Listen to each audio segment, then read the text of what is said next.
Hello my dear students, so welcome to physics classes. So today's our topic is ferromagnetic domains. So all of you have studied that ferromagnetic materials are those materials which are strongly attracted by the you can say magnets, and they are have high degree of alignment of atomic dipoles. Clear ji? And the our topic is about the domains. So the phenomenon of ferromagnetism that is well explained by a theory which is called domain theory of ferromagnetism, which is called domain theory of ferromagnetism. Clear? Now, what are domain? So, according to this, some atoms of ferromagnetic material, some atoms, they are grouped together. They are grouped together in a small regions like this. These are the small regions: 1, 2, 3, 4, 5, 6, 7, 8, 9, so many. So this is a ferromagnetic material, and the small regions in this are, they are called domains. So what are domains are the small regions when atoms of a ferromagnetic substance are grouped together in a small region, which is called domain, as shown in the this figure. And with each domain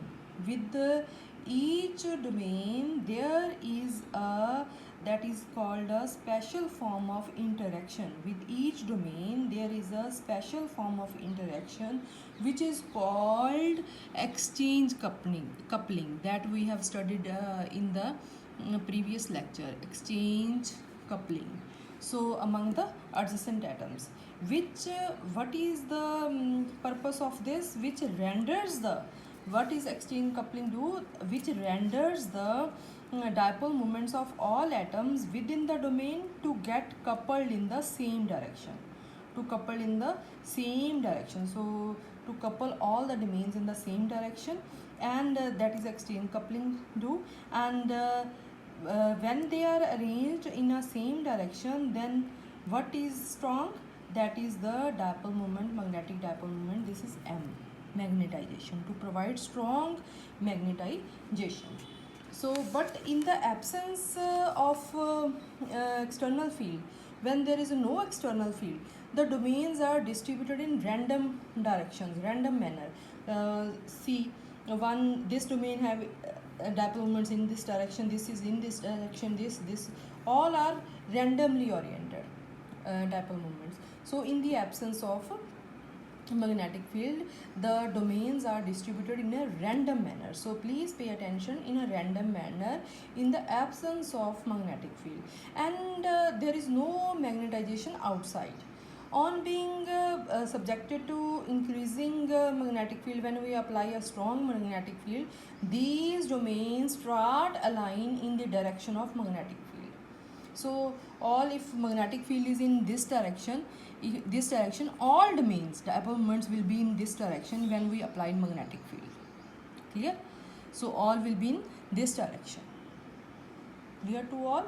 So this, at this stage, when all domains are in the direction of magnetic in the direction of magnetic field, then there is a complete alignment of all the domains, and then at that time there is a saturation stage of magnetization.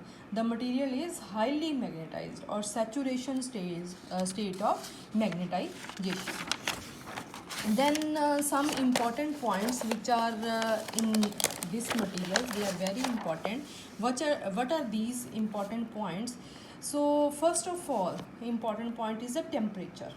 So temperature of the substance, that plays an important role in the phenomenon of ferromagnetism. How? Because the domains have a tendency, tendency of domains toward alignment is opposed by thermal agitation, thermal motion in the domains. Clear? Thermal agitation होगी atoms the. So when a ferromagnetic material that is heated above a certain temperature, that is called Curie temperature, above that temperature, the exchange coupling ਜਿਹੜੀ है, that suddenly disappears. When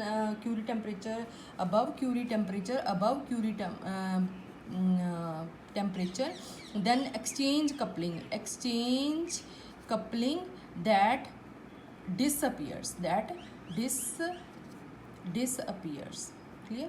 And when exchange coupling disappears, what will happen? Then substance becomes paramagnetic, and Curie temperature have different value for different ferromagnetic materials, clear ji. Then second point, when a ferromagnetic material is placed in an external magnetic field, then the resultant magnetic moment that increases. We have studied in previous that when they are aligned in the direction of magnetic field, then magnetic moment, magnetization increases, and that increases by the two independent processes that is given by R. Becker.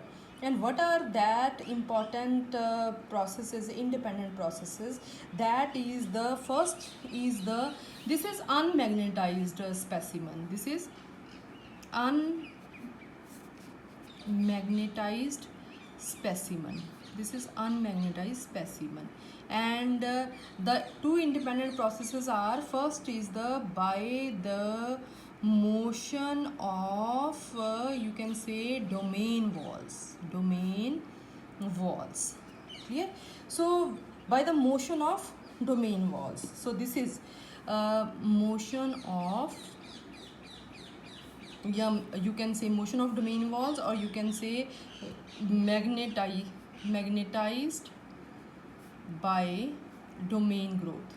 Domain growth means if we apply, this is unmagnetized material, and when we apply the magnetic field in this direction, then the domain which is whose dipoles are oriented in the direction of magnetic field, the growth of that domain increases. So this have direction in the applied magnetic field, so this domain growth increases, clear. This is applied field. So first process is by the motion of domain wall, clear ji. Motion of domain wall, you can call domain. Growth of domain increases, clear ji. And second is the rotation of the domain by the rotation of domain.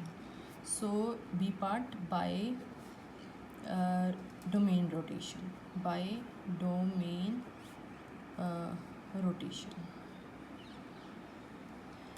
clear ji. So in this part, domain rotates and orient themselves more or less in the direction of applied field. So all domains are trying to rotate. This is in this direction, trying to rotate in that direction. This also. Okay. So by the domain rotation. So these are the two factors. And the size of the domain. And that is from depend upon that is from 10⁻⁶ to you can say the volume of the up to the volume of the crystal, clear. So this will be the domain size. Then next point that is also very important, that is the types of energies which it have, okay. So we have studied that in the presence of weak external field, the magnetization of the matter occurs by the process of domain growing. So domain growing, when the field is weak, the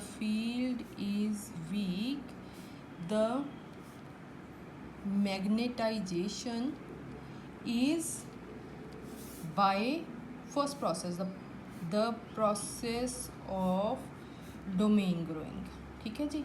And when field is strong, when the field is strong, the magnetization by rotation of domain, so carry to memory this, magnetization is by rotation of domain,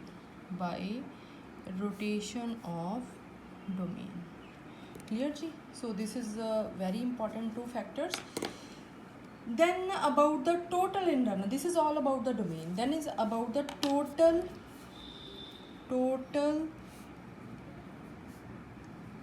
internal energy of the domain. What about the total internal energy of the domain structure? Yes. So the energy, there are three types of energies during domain structure, that are, first is the exchange energy. Second is the magnetic field energy. And third is the anisotropy energy. So I am standing, that's why handwriting is not good. Anisotropy energy. Clear?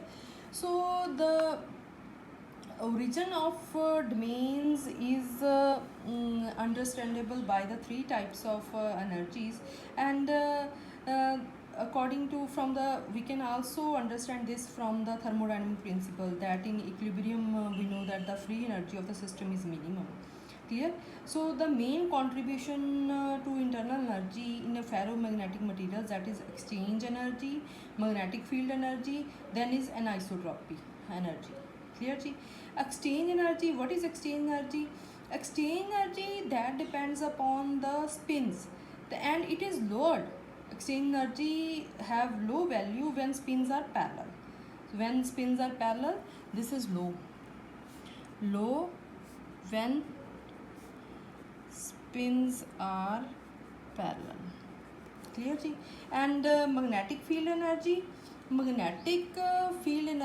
is the, you can say, the interaction energy which makes the adjacent dipole align themselves is known as exchange energy, or also we can say magnetic field energy.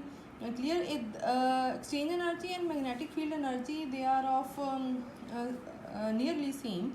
Clear? So we can say that the magnetic field energy, when sample is fully magnetized or has a magnetization, then what is the value of this exchange magnetic field energy? That is approximate equal to mathematically 1/8 pi square integration of h square in the volume this. Clear? When sample is fully magnetized, so it will produce an external field that is h, and the magnetic energy is this. Clear ji? Then is anisotropy. And isotropy energy, that is also important, and also the magnetic field energy has been reduced to half. When we half by dividing the this will become half when we divide the ferromagnetic specimen into two domains, magnetized in opposite direction. Clear? And further when we divide in two parts, then in opposite direction, then it will become half. And further subdivision that suppose in n domains we are subdividing, then the magnetic energy 1/n of the magnetic energy of single domain. Clear? When we divide into n domains, then magnetic energy reduces the magnetic energy to 1/n of the magnetic energy of the single domain. Clear? जितनी single domain की energy 1/n times. ठीक है? So when we are dividing again and again to the domains, the process of subdivision, when it is continues until the reduction in magnetic energy is less than the increase in energy to form another domain and its boundary. ठीक है? Clear ji? Then is the anisotropy energy. Anisotropy energy, that is also important, but these two are more important. This is the energy necessary to rotate the magnetization into hard directions. ठीक है? Into hard directions means you can say energy required to rotate the magnetization into hard direction. And what is hard direction now? The hard direction is that direction that is away from the preferred direction of the crystal, away from the preferred direction of the crystal. That energy is anisotropic energy. ठीक है जी. So these three sources of energy are main determinants of domain characteristics. ठीक है जी. And the size of domain ਜਿਹੜਾ ਹੈ that is determined by the balance between the exchange energy and magnetic field energy. Clear ji. So this is all. We will not go in the detail. Also there is a wall energy, that is a domain wall or block wall energy, also magnetostrictive energy. So we will not go in the detail of that energies. So sufficient this is for BSc students. So thank you very much. This is a very important topic. I am again repeating that when there is a applied magnetic field, then these domains will rotate themselves. Suppose we have a magnetic field in this direction, then all domains will be in that direction, trying to, in one by one step they are trying to, and at last they will be in this direction, all domains. Clear? Thank you.